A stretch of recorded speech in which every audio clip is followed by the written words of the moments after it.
Bismillah wa sallallahu ala rasulillah. Les leçons du Coran, quand Allah subhanahu wa ta'ala il nous parle de Moussa dans le Coran. Moussa, c'est un grand prophète dans le Coran, et Allah subhanahu wa ta'ala, à travers lui, il va nous donner énormément de leçons de vie. Entre autres, Moussa avec Haroun, Moussa avec Shu'aib. Mais là, je vais juste détailler un petit événement qui, pour nous, il est peut-être petit, mais chez Allah subhanahu wa ta'ala, c'est une grande leçon. Quand Moussa, il revient de Madian, il voit le buisson ardent, il va laisser sa femme, il va chercher auprès de cette lumière. Et là, il va rencontrer Allah, il va parler avec Allah. Ya Moussa, inni ana Allahu la ilaha illa ana, fa'budni wa aqimis salata li dhikri. C'est ce que lui dit Allah subhanahu wa ta'ala.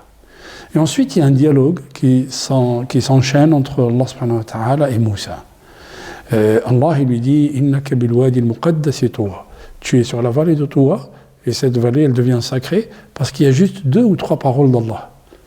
2 ou 3 paroles d'Allah rendent la vallée sacrée.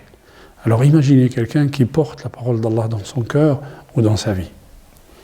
Et là, je vais m'arrêter sur le dialogue entre Allah subhanahu wa ta'ala et Moussa, sur le fait qu'Allah il lui dit « Wa ma tilka biyaminika ya Moussa » Qu'est-ce que tu tiens à ta droite?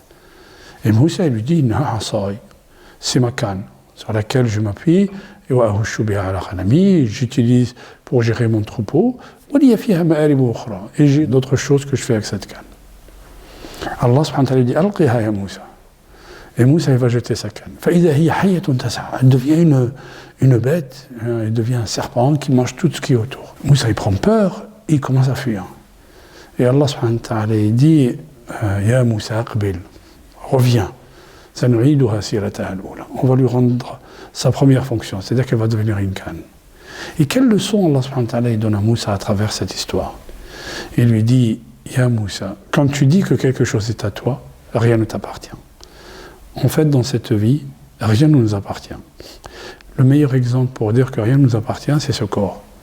Tous les matins, on se lève, on se voit vieillir, mais on ne peut pas revenir en arrière. En fait, à travers cette histoire, qui est une petite histoire fait le Coran, Allah il nous dit que vous-même, vous appartenez à Allah. Que tout ce que vous possédez dans la vie, tout appartient à Allah. Ça, c'est une des leçons que Allah subhanahu wa ta'ala nous donne à travers l'histoire avec Moussa qui raconte au prophète Mohammed sallallahu alayhi wa sallam. Nous allons voir, Inch'Allah, dans un prochain séminaire, je vous donne rendez-vous le 11 janvier, Inch'Allah, à Lyon, un séminaire sur toute l'histoire de Moussa à travers le Coran. Ce qu'elle nous apprend, ce que nous devons apprendre, les sagesses à tirer.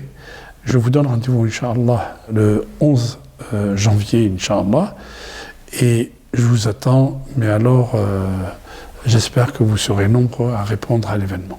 Merci, barakallahu fikum, assalamu alaikum wa rahmatullahi ta'ala wa barakatuh.